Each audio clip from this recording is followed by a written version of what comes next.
Right, today we're at Aston Park and I'm going to run you through method feeder fishing. Method's so basic, such an interesting but easy way of fishing. You know, it's a great method because obviously hook bait is directly in your feed. It's one of the most accurate ways of fishing that you can get. That's why it's so devastating, to be fair. So let's just talk about terminal stuff. Terminal tackle is really simple, really easy. The rod I use is in the sphere range. It's a bomb plus 10%. Now that 10% power just gives me the extra little bit of oomph once I get them under my keep net, under my landing net. Fantastic. It's geared up with a sphere 3000 reel. Now obviously you don't want a reel that's stupidly big because it's only a 10-foot rod. That reel works itself in conjunction perfectly. The gear I use 8-pound line. I use 8-pound method mono line, which is from Browning. No messing about. It doesn't matter the size, you know, without being silly, it doesn't matter the size. At the end of the day, you want something that's nice and robust because you're going to be chucking 30 grams.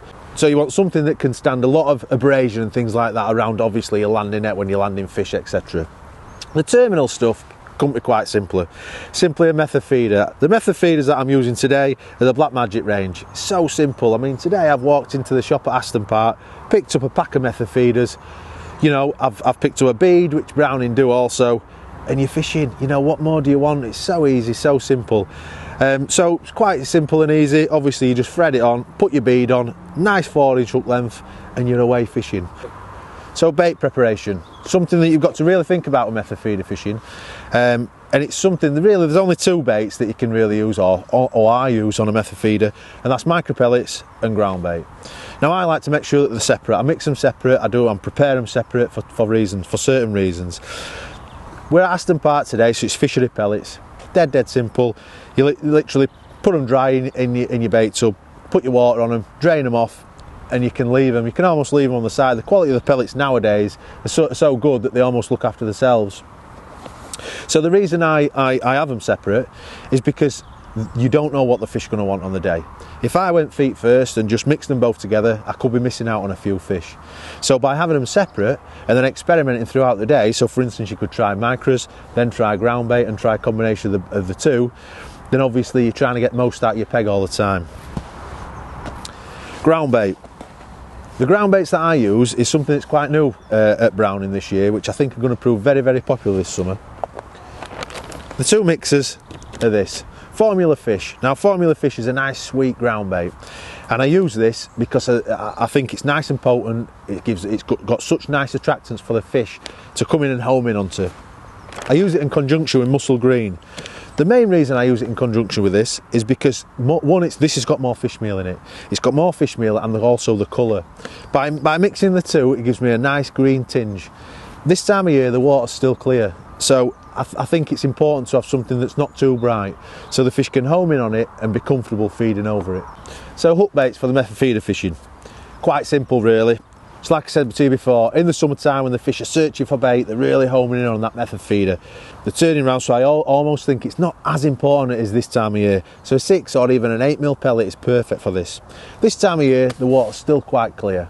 So I think a bright hook bait is really important. Something like a yellow, orange or pink, something that's a pop-up, something that's really visible. So when the fish home in on the feeder, it's really in the face. And obviously it's irresistible to the fish.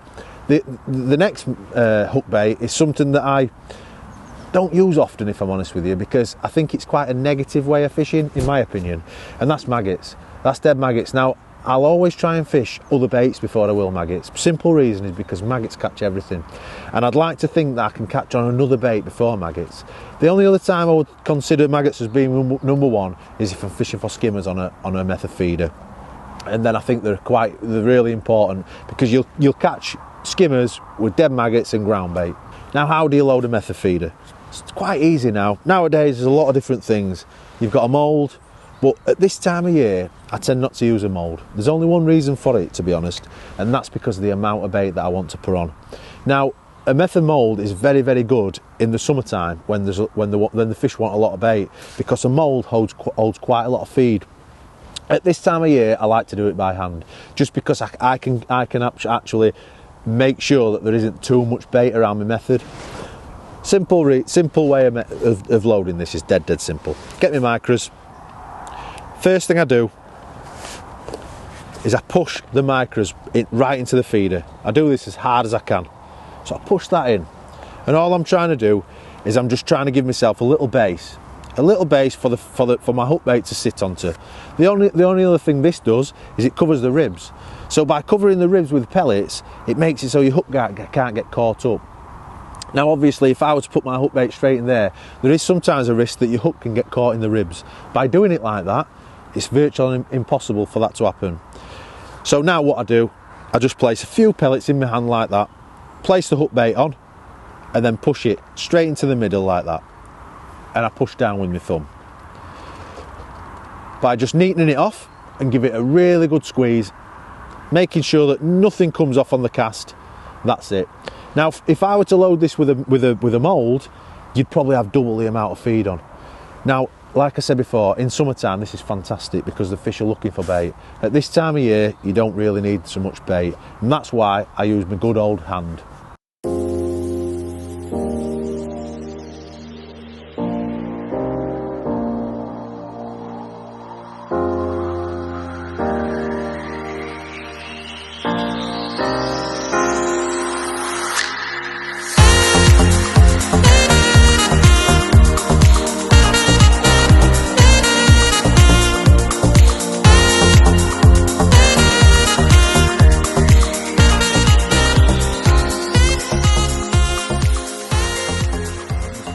For me, this time of year, where to cast is crucial.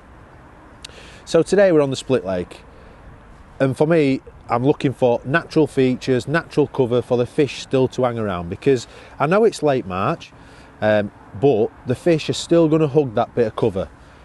So today I've come to one end of split. It's the shallower end, to be honest.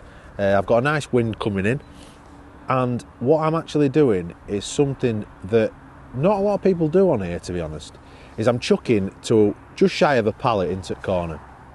The reason I'm doing this is because it's natural cover. There's still a few reeds and rushes around. Now naturally, a few weeks ago you would have dobbed around these. So the fish have seen single hook baits and things like that around these features. Now, because the fish are looking for bait, they're still hogging these natural features because it's still relatively cold. But because I'm able to chuck a method into these sort of rushes to pallets, things like that, then the fish are naturally going to pick it up. Just because we're chucking to where they live, to be fair. It's relatively straightforward. It's dead easy.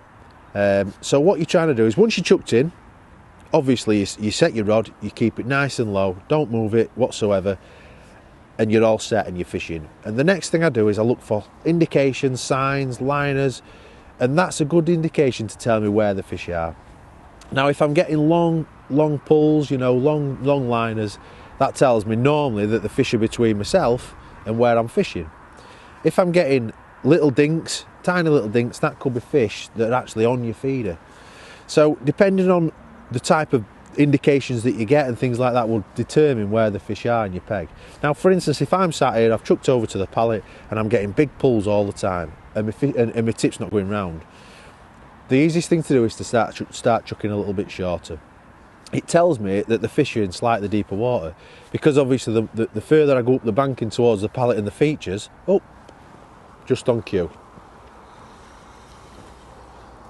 So this tells me that the fish are over there, because the indications that I'm getting are little dinks, just tiny little dinks. Now for me, I think that that's because they're on your bait. They're on your feed, they're on your bait. Now like I was saying, if I were getting massive pulls, I'd start to think about just coming away from them natural features on that far bank.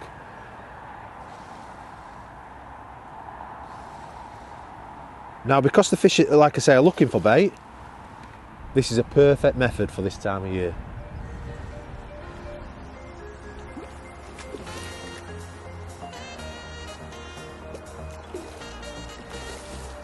Nice mirror, fantastic fishing. There we go, lovely. You can just see the hook bait in its mouth. What a lovely fish.